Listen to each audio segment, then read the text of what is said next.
Hey, this is Dave from metalepidemic.com. Thank you for checking out our YouTube video.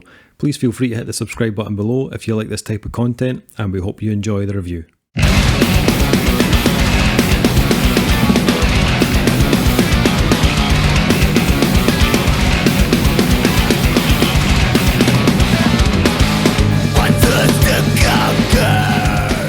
What's happening, guys? Dave here from Metal Epidemic, back for another album review. For this review, Duncan and I have been joined by one of our very good friends and one of the reviewers that contributed to our last website, Rock and Roll Reviews, Mr. Death Metal himself. Kyle, how are you doing? Hello, I'm doing good, thanks, Mr. Death Metal himself. You know, I don't think I've listened to Death Metal in a very long time at this point. I've really got to change that name. Oh, really?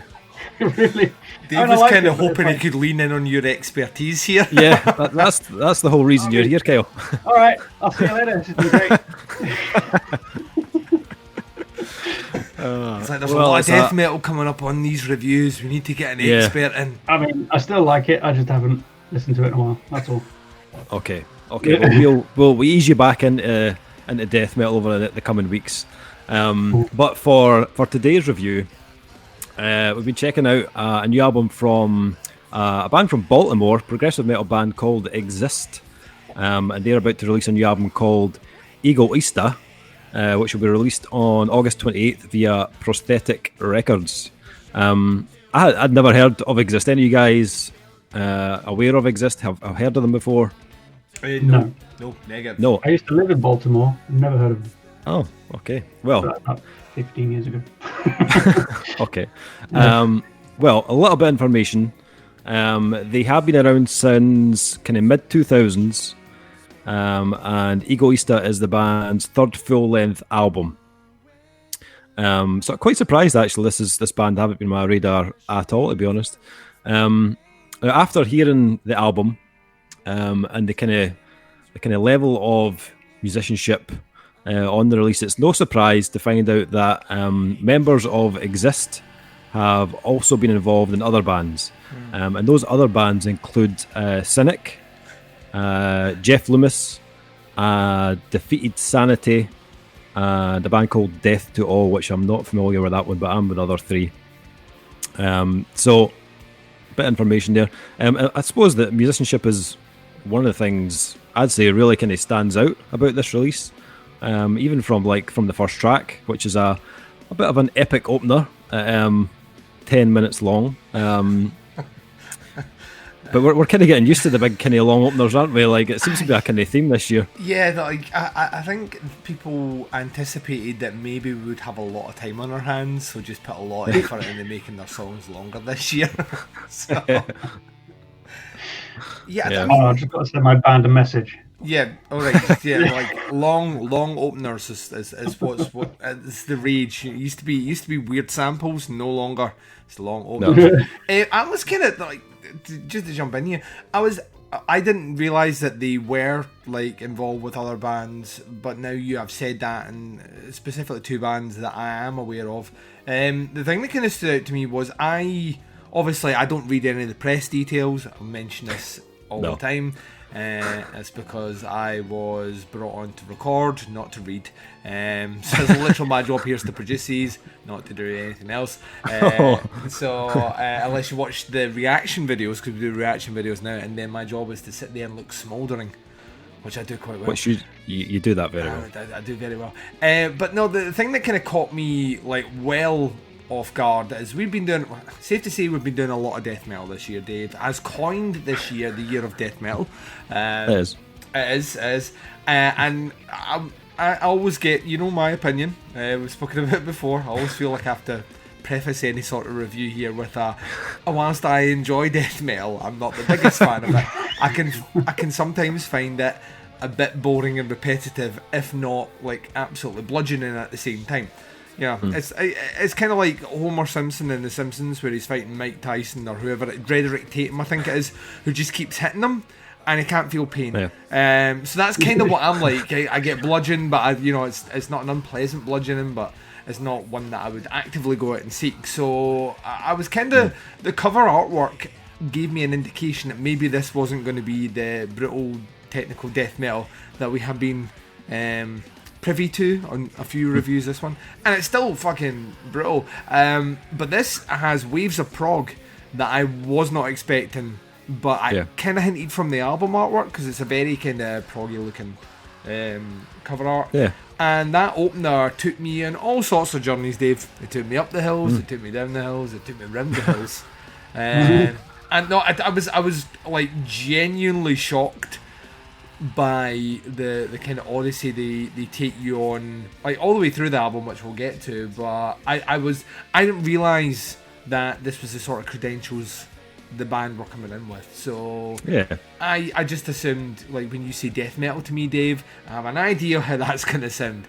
And this band resembled but didn't look exactly like. So I'll start by saying I really rather enjoyed what I heard. Oh, excellent. Well, yeah, I totally agree. Like, technically it's very much on the money, and the kind of textures and tones on even on the opening track are very kind of wide ranging, from like that kind of tranquil opening, the clean guitars and the kind of smooth vocals, but then it kind of slowly builds in intensity as it goes along, and as the kind of track progresses, it becomes more and more progressive, and then it kind of finally bursts into almost that kind of progressive death metal territory. Quite a fascinating opener, actually. Loads of kind of light and shade, but I actually felt they transition from those kind of, I suppose, like the different ends of the spectrum, really, kind of very smoothly. It doesn't feel like stuck together or kind of misplaced, if you know what I mean. But actually, the second track on the album, track called The Lottery, it was actually one of my favourite tracks on the album. The clean vocals in particular really kind of struck a chord with me. Almost kind of reminded me of like the cleaner vocals of bands like almost like Dillinger, and a little bit of kind of Between the Buried and Me at times as well, which I totally loved. Musically, it's a little bit more melodic, more kind of like a proggier Obscura almost. With it, like the kind of bass is right at the kind of forefront, kind of going up and down the fretboard, all kind of jazzy almost, with nice little kind of dissonant kind of chord progressions going along with that. Whilst it's got like a techie kind of heaviness to it, and I kind of feel like this about most of the album. It's also quite accessible. Yes. At the same time. Would you agree? I totally agree. This is one I've spun a couple of times, which, once again, no offence to the death metal albums we have reviewed this year, I don't spin them many times.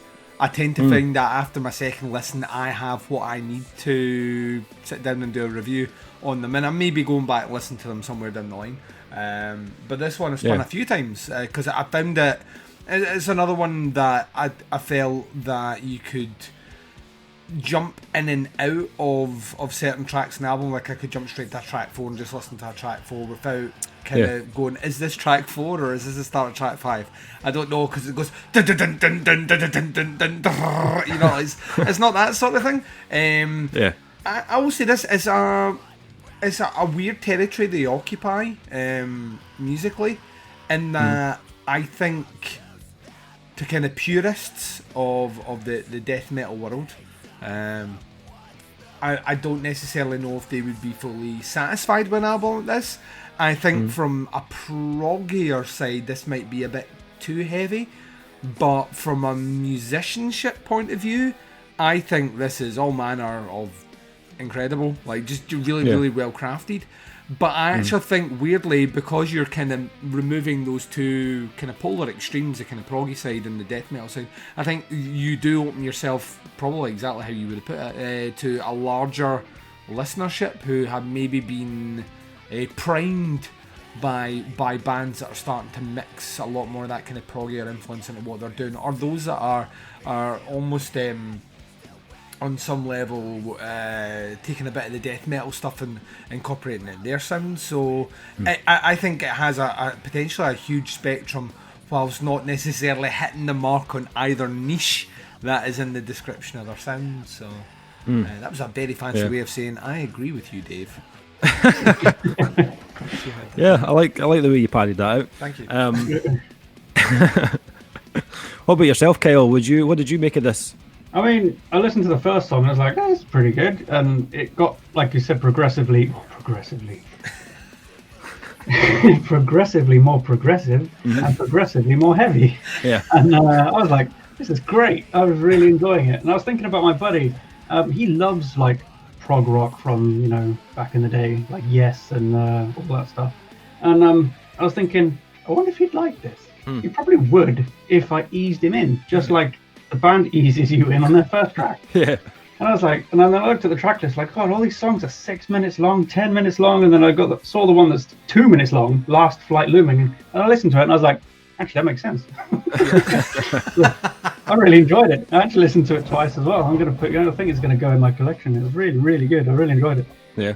And like you said, the musicianship, it's unbelievable. I was sort of thinking, how the did they do that? Yeah.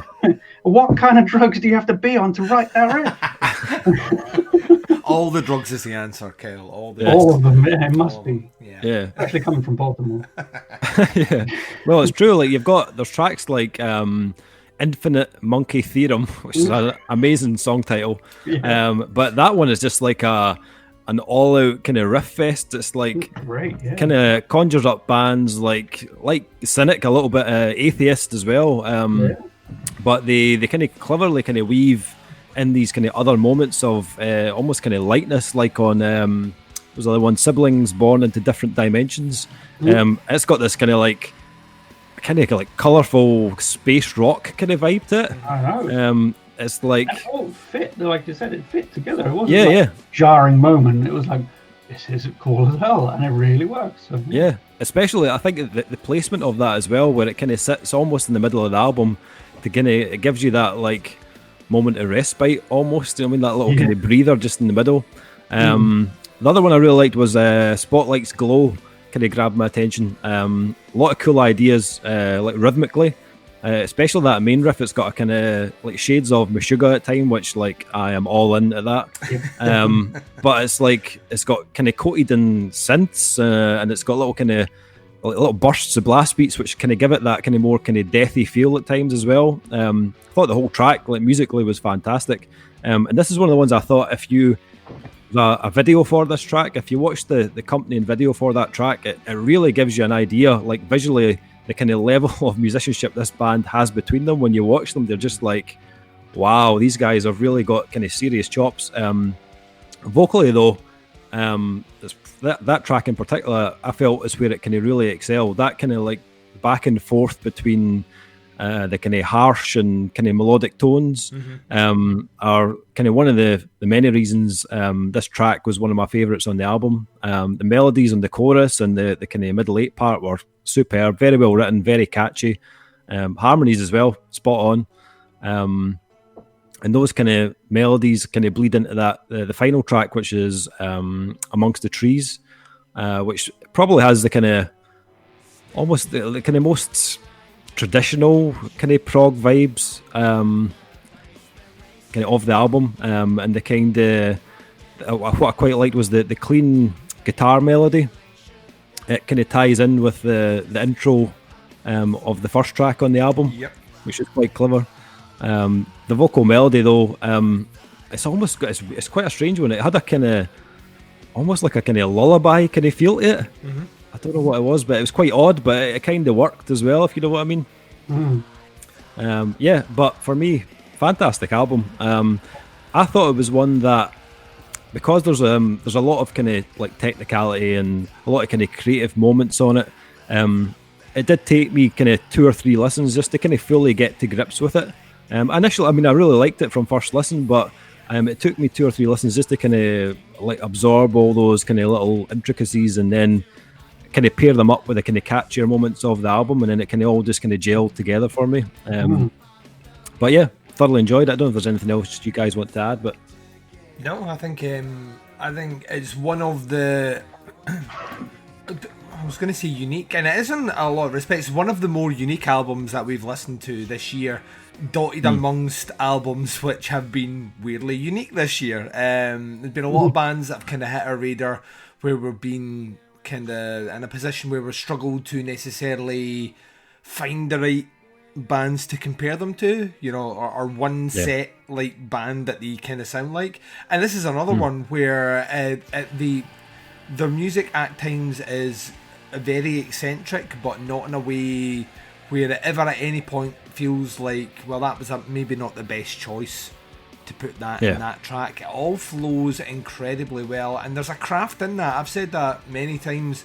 I mean, an album which is straight down the middle and played, very well, with great well-written songs, to me is just as valuable as a band that throws everything in the kitchen sink at an album. Because the hardest part, I think, of being a musician or playing in a band is being able to craft songs that sound like they fit, like everything fits. And it gets more difficult the more elements you start to play with. And Exist, I think, are onto something really, really, really special. I'd be really interested to check out their other albums now to see if this is a culmination of many years hard work to get to this sound, or if this is just like their happy playing ground. All their stuff sounds like this, and I'm just very late to the party. So I loved it. Yeah, nice. Okay, so rating wise, I will kick us off. For me, this is probably a 4 out of 5 for me, rating wise. Oh, right. I'm going a little bit higher, 4.5. I genuinely thought it was brilliant. So you can do fractions, awesome. Yeah. Well, I don't want 0.5s. Let's not come in with this is a 4.83, Duncan. I'm going to go with a solid pie. Nice. I like the album, it never ends. No, I'm kidding. I'm going to go with a 4. A 4. Nice. Nice one. Well, excellent. If you want to check this band out, you'll find them at facebook.com/exist. And this album drops on August 28th on Prosthetic Records. The album is called Egoiista. Let us know what you think. Stick some comments in the bit below if you want to let us know what you think of the album. Like it, dislike it. Happy to hear your thoughts. Thanks for checking out the review, guys. We'll be back very soon with another album review. But until then, take care. We'll speak to you soon. Bye, everyone. What's the conquer?